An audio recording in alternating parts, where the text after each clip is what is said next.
Di tengah panas terik dan debu kota yang menyesakkan, muncul pemandangan unik di jalanan Tiongkok. Truk-truk melaju perlahan sambil menyemprotkan kabut halus ke udara. Sekilas terlihat seperti sedang menyiram jalan, tapi kenyataannya, mereka sedang mencuci udara. Kendaraan ini disebut truk sprinkler ramah lingkungan. Sebagian dilengkapi meriam kabut bertekanan tinggi yang mampu menembakkan semprotan hingga hampir 100 meter ke udara. Kabut halus itu menangkap partikel debu mikroskopis, menjatuhkannya ke tanah, dan menciptakan efek sejuk layaknya hujan buatan Mini di tengah kota yang padat. Dalam beberapa menit, udara jadi lebih ringan dihirup, dan jalanan terasa lebih bersih. Di kota seperti Shenzhen, Sebelasan, hingga Changji, truk-truk ini menjadi bagian dari program resmi pemerintah bernama Blue Sky Protection Campaign. Sebuah proyek besar untuk mengendalikan polusi udara dan menjaga langit perkotaan tetap biru. Truk-truk ini tak beroperasi sembarangan. Mereka digerakkan berdasarkan data kualitas udara real-time. Begitu sensor mendeteksi peningkatan debu, unit terdekat langsung diaktifkan untuk berpatroli. Model terbarunya bahkan berbasis listrik penuh, tanpa suara mesin dan tanpa emisi.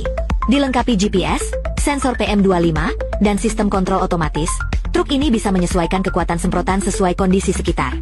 Semua datanya langsung terkoneksi ke pusat pengendali kota, menciptakan sistem kota cerdas yang peduli pada udara yang dihirup warganya. Tapi ide seperti ini bukanlah hal baru di Tiongkok. Lebih dari 1800 tahun lalu, di masa dinasti Han, Kaisar Ling memerintahkan seorang pejabat bernama Beilan untuk membuat alat bernama Fan Chekewu. Kendaraan sederhana yang menggunakan prinsip sifon dan roda pengungkit air untuk menyiram jalan dan menekan debu di ibu kota kekaisaran. Itulah prototipe truk penyiram pertama dalam sejarah. Lalu pada tahun 1967, lahirlah truk penyiram modern pertama buatan Tiongkok, mobil Jiefangcha 10B yang dimodifikasi oleh Biro Teknik Jalan Raya untuk membersihkan jalan perkotaan. Sejak itu, produksinya terus berkembang pesat. Tahun 1994 tercatat 79 model berbeda diproduksi di 16 provinsi. Dan pada tahun 2020 jumlah produksinya mencapai lebih dari 28.000 unit per tahun.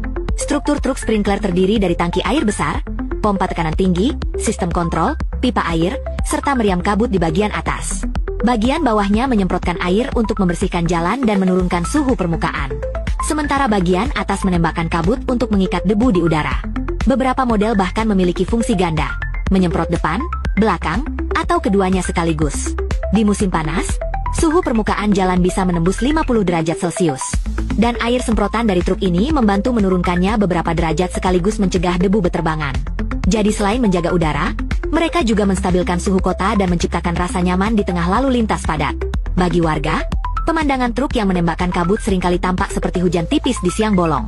Namun di balik keindahan itu, setiap semprotan membawa misi besar, menjaga kota tetap bernapas. Mengubah debu dan polusi jadi titik-titik air, lalu membiarkan langit biru kembali muncul setelahnya. Mereka bukan sekadar truk penyiram jalan.